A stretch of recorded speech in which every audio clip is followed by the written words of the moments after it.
Greetings and salutations. Unfortunately for you, I'm back with another video. This one is more to do with, pardon me, video games than it is uh, uh, pen and paper role playing. So, I was talking, I was like kind of like looking into a post that Rob from Rob's Game Group posted on Facebook earlier today, and talking about how like there's like 14% of the video game market that still plays like retro old old school consoles. Like we're talking about like Atari, the 2600. We're talking about the Jaguar. Even we're talking about the Nintendo Entertainment System, the SNES, Game Boy, Sega Saturn, Sega Genesis, all that stuff. So, uh, and one of the things I brought up is because it is a very lucrative market, but it can also be a big money sink. So let's talk about some of your options. So one of the first things that I got, and this was like 10 years ago. I no longer own it, but I got a what was called a retro bit, and the retro bit was like three consoles in one, and it was fairly cheap. I felt like it was like 60 or 70 bucks at the time, and it could play NES, SNES, and Sega Genesis games. So, which is cool. And it came with like a Super Nintendo style controller, and I think it also came with a Sega Genesis style controller too, because of that the way that control scheme was laid out. But anyways, the only thing you had to do was you had to buy the cartridges. We're talking about like consoles that like obviously the what a lot of people prefer is to have the original hardware, which means getting a hold of like an original NES console or an original 2600 or something like that. Just realize what you're getting into. You can find some of these consoles and you can find them for cheap. Yeah, in fact, you could probably go to a flea market or a pawn shop and you might get lucky and find one. And find them for pretty decently priced. I mean, they're not too awful bad. And you can probably go online and find some for that have been refurbished, like DK Oldies, I think is what it's called. Although I've never purchased through them, so your experience may vary on that one. I've never bought anything from them, but there's a website for you. Living in Corbin, we have Game King on Main Street down there.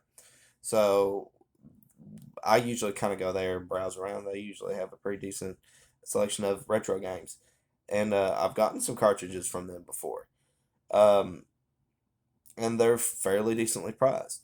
But just realize that you are probably if you get original hardware, you're either going to have to get an original CRTV, like from back in the day, and good luck because the ones they make now are very expensive because they're primarily made for a hobbyist market now because of that, like videotapes, VHS tapes, or for old school video gaming. That's really the only reason they exist now, because they don't function as a television set to watch a TV show on anymore, because everything's switched over to digital. It's not analog anymore. That being said, um, if you don't go that route, you'll have to find an adapter. I used to have one once upon a time because I had a PlayStation 4 that, and I didn't have an HD TV. So I had to buy an adapter for an old CRTV to convert it to the digital to the analog signal, and it looked like garbage. But I was able to play my console until I finally decided to go ahead and buy a TV. Um, so with that being said, um, that is obviously a very expensive route. Another one, if you have one specific console in mind, or just a handful, you have a couple of options.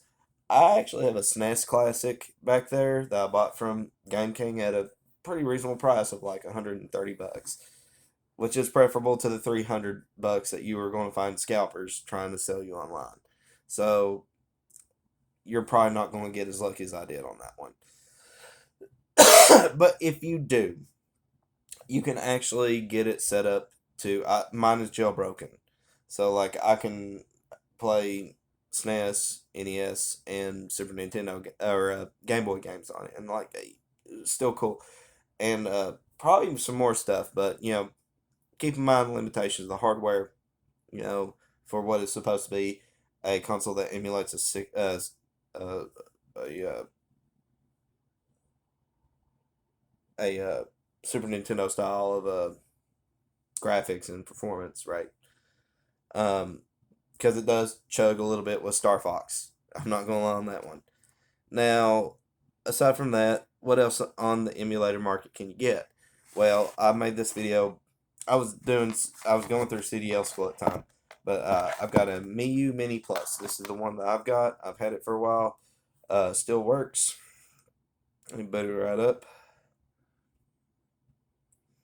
Okay, so it's picking up. It's been a while since I played it, but it's really cool for a little handheld thing. Um, it comes with it came with a stock SD card, which I don't recommend.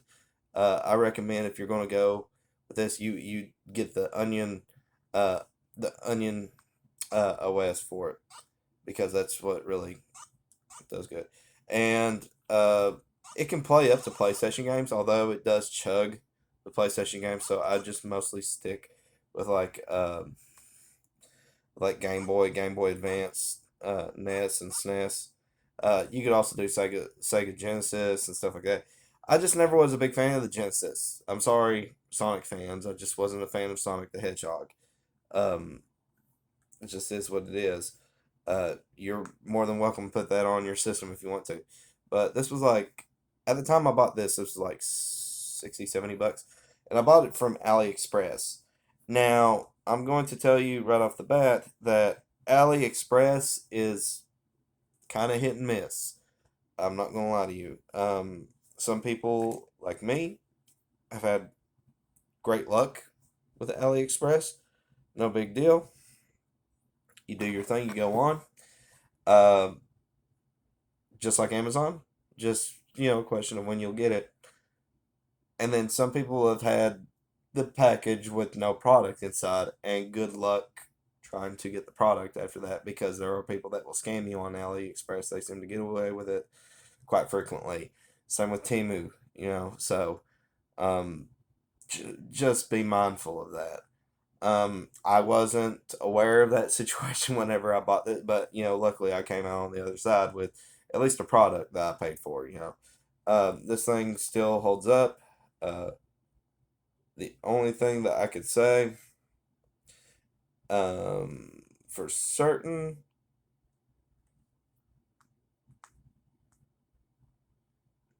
mm, as far as performance, honestly, I don't really have any problems of it performance wise. Still held up after like a year and a half. Um, Battery life is pretty generous.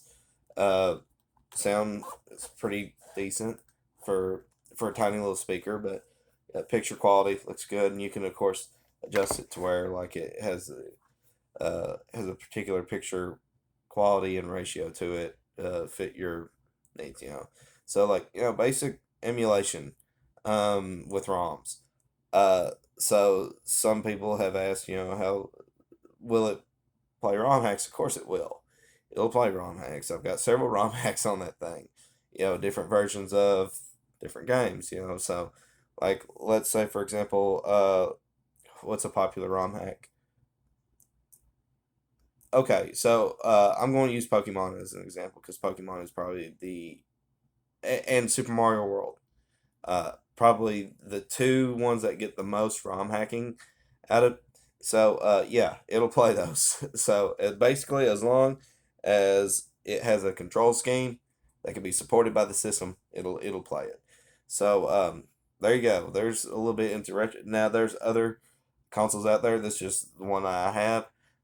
Some more powerful. So like if you like up to like even PlayStation 2 and in some cases um even all the way up to like a PlayStation 4 or 5. But I'm not aware of those. Uh well, I'm not knowledgeable on those too much. I just know that a lot of them are out of my price range. Way too much. Um didn't even ask, didn't look. Too much money. Uh, but so just be aware of that. But aside from that, there are cheap fairly affordable ways to get through it. And like I said, if you feel like you want to take your chances with like AliExpress or Temu, you go ahead and get one of these. I do highly recommend it, because like I've got like Ghosts and Goblins and everything, and it doesn't just play those systems that I listed. It can play PlayStation 1, although it does chug quite a bit, and if it's one that needed the dual analog system from the controller, won't do so well. It did play Metal Gear Solid 1 pretty fairly, decently, but it did chug really hard, really hard. And Spyro, it would eat the battery life, so it would play Spyro. There is a ROM hack specifically made for it for Mario 64, specifically for this for the Onion OS. I've never played it for whatever reason. I never could get the file to work on it, and I think there is one for Duke Nukem 3D. So there you go. Duke Nukem 3D didn't like to work too well on mine, but there you go. But there's other systems out there. So if you're like, oh, I don't feel like that, hey, it's cool. Like there's an Ambernick, I think is what it's called. That's pretty dang powerful. That's also a handheld. It's about the size, if you've ever seen a Nintendo Switch. It's about the size of a Switch. So there you go. And I think you can actually hook it up to the TV like a Switch. So there you go. Um, but yeah, you have options. If you're somebody that's like, man, I haven't played Chrono Trigger or Final Fantasy 3 in forever. Uh, but these games are so expensive online, and I can't find a console anywhere, and this that. Like you have options.